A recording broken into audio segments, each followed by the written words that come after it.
जन्मतिथि उक्त सभा उपस्थित समस्त साहित्य अनुरागी ओडिया प्रेमी विद्वान और बुद्धिजीवी मानू मोर हार्दिक अभिनंदन।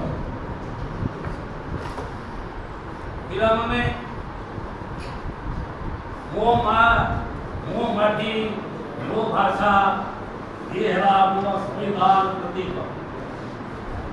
ये विषय मोर पूर्ववक्ता माने तुम मानू अनेक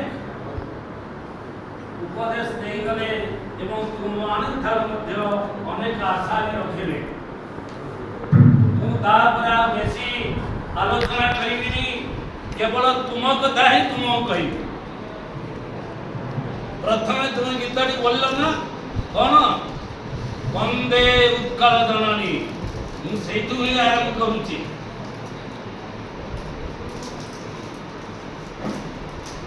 चंद्रभागार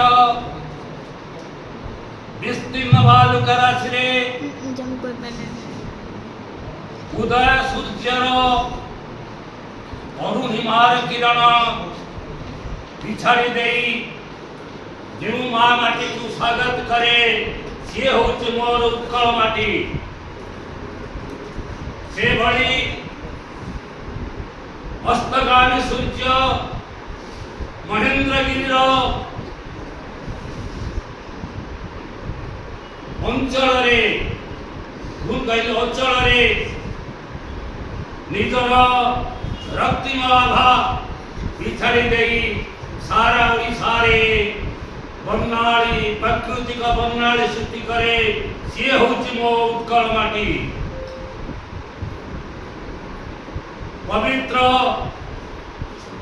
महोदधिर बारिधारा जो माटीर पाद धौत करी कुड़ुकुड़ नाद रे गुरु गंभीर गर्जन रे मो माटीर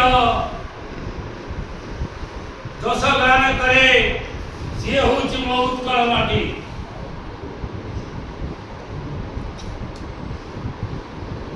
मराल मालिनी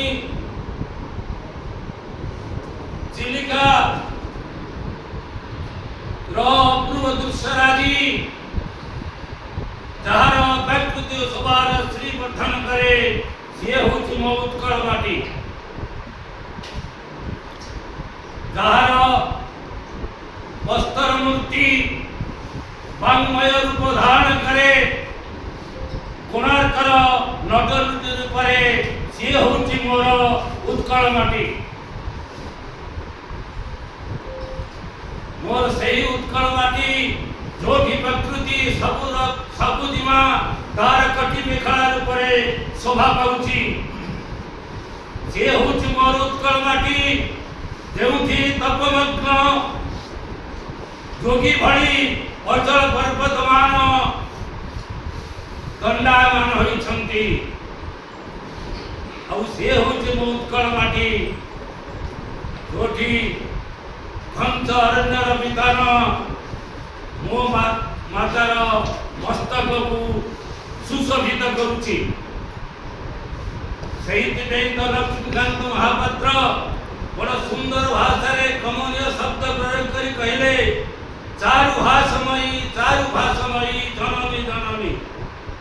वास्तविक कांत शब्द बड़ीर प्रयोग करे सिद्धहस्त लक्ष्मीकांत महापात्र तांकर चारु शब्द के प्रयोग करी उत्कल मातार सौंदर्य वंदना रे सिद्धहस्तता प्रतिपादन करिसंति।